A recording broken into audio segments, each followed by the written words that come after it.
Your child is angry. You need to make a decision and you're worried about making things worse.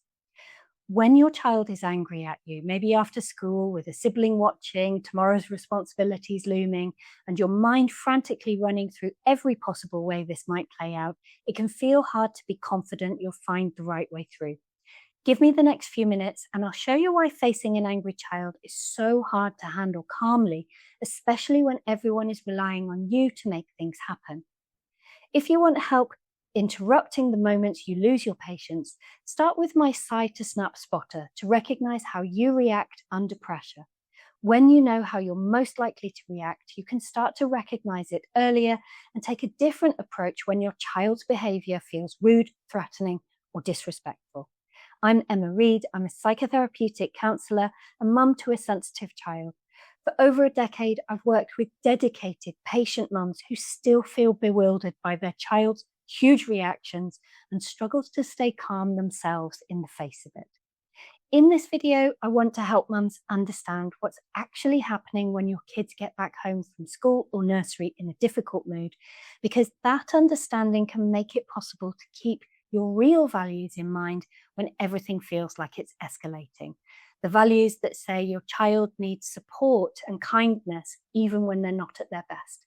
Because it can be shocking when your child snaps at you, especially when all you've been doing is what needs to be done. But coming home after school is often challenging for children. Let's say you've given them half an hour in front of the TV while you sort out snacks, put shoes away, empty bags, check the school emails, and start thinking about dinner. But when you ask them to come and do their homework, while your 7-year-old gets up right away, your 11-year-old frowns, saying she wants to watch the next program now, that she missed it last time, and it's not fair that she has to miss it again. You might sigh, telling her you understand, but she has to come to the table. And then you're about to offer her the chance to watch it after dinner if she can also get her uniform away beforehand. But then she glares at you and shouts, "No, I'm not doing my homework. I'm watching my show." And you stop, shocked. Your youngest is nervously watching. Tomorrow still needs preparing for. Homework needs doing. Uniform needs sorting. And your mind races. If I insist, she'll melt down. If I back down, she'll miss her homework. If I push harder, we'll spend all evening arguing. And if I give in, well, what happens to tomorrow's plans? Every option seems to come with a cost.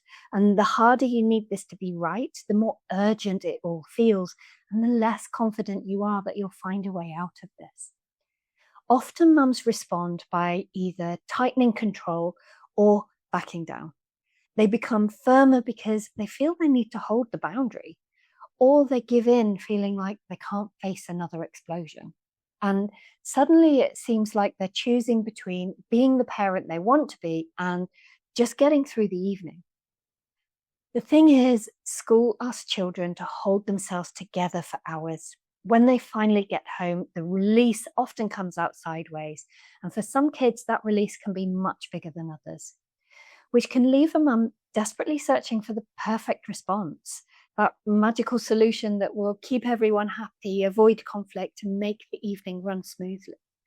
And underneath this is often a fear that if she can't immediately work out what to do, she's somehow getting it wrong, that another more capable mum would know what to do, but she doesn't know. And it's not because she's incapable, it's because there actually isn't an obvious solution here.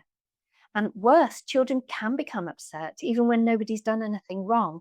But when they're upset at you, it can start feeling like proof that you have handled things badly. And even though that's not necessarily true, you're now not only trying to solve the situation, also trying to prove you're still a good mum. This is where my admit, accept, allow approach can help. Step one is admit. This first step is admitting something many mums find difficult. You don't always know what to do. And it's not because you're failing or incompetent. The reality is you're often trying to make a judgment in a situation where there are no easy answers. Your child is angry and upset. They need a lot of careful emotional handling right now. If there's a younger child nearby, they're likely worried too. And conflict often seems to happen just when everything else needs doing. So every option feels like it comes with a downside. But the moment you stop trying to come up with the perfect solution that will make everything better, something softens. Because when you admit you don't know how to make everyone happy, you don't know how to satisfy all those competing needs, you let yourself off the hook of an impossible task and you create a little more space to think and a little more space to respond rather than react. Step 2 is accept. This is about accepting that things might stay messy for a while. Your child may stay angry, you may still feel uncertain, and that's uncomfortable. But accepting that your child's emotional release isn't going to be tidy doesn't mean approving of rude or hostile behavior. It simply means recognizing that difficult feelings don't just disappear the moment you want them to, unfortunately, and neither does your own uncertainty.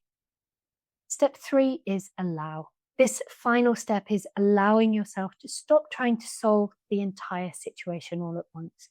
You don't need to fix the whole evening or guarantee the perfect outcome. You only need to choose the next tiny action that stops things getting worse.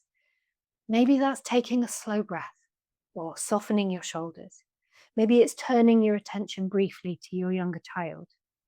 It might involve being curious instead of making a demand, or offering a small gesture of understanding, maybe a bit of humor or kindness that helps your child move one step closer to cooperating with you again.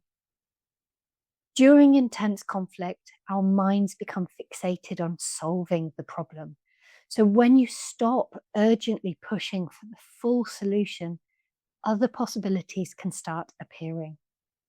Often it's in softening within yourself that you remember how to soften towards your child.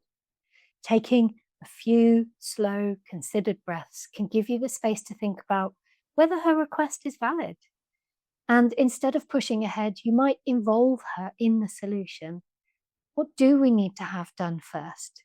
If you've got everything ready for the morning, maybe you can watch one episode after dinner. And perhaps the relief that spreads across her face shows you a way forward is possible. Many mums think confidence comes from knowing exactly what to do, but confidence usually comes from learning you can stay present, make tiny, thoughtful decisions, and adjust as you go. That's enough. Defiance from your child can feel shocking, and many mums understandably react automatically. Some become firmer, some give in, some rush to get the evening back on track, some try to talk their child back into being reasonable. But these reactions may not be what the moment needs to de-escalate. The Side to Snap Spotter helps you predict how you are most likely to react when faced with your child's defiance, so you can interrupt it earlier, create more space to breathe and think, and then choose your next small step. This won't magically stop difficult moments from happening. Your child will still have big feelings, life will still be messy, and there will still be times where you're not sure what to do. What it does, though, is help you recognize what's happening inside you much earlier. Instead of realizing afterwards that you got firmer than you meant to, or gave in when you didn't want to, or rushed in trying to fix everything, you'll start noticing those reactions while they're happening. And that matters because it means you can stop blaming yourself for being that way and start recognizing it's just a pattern that you can change. It's okay to not have the perfect answer right away. You just need to find the next small step. And often that's enough to change the direction your child was going in anyway, and to experience yourself as the mum you want to be, even in moments of conflict.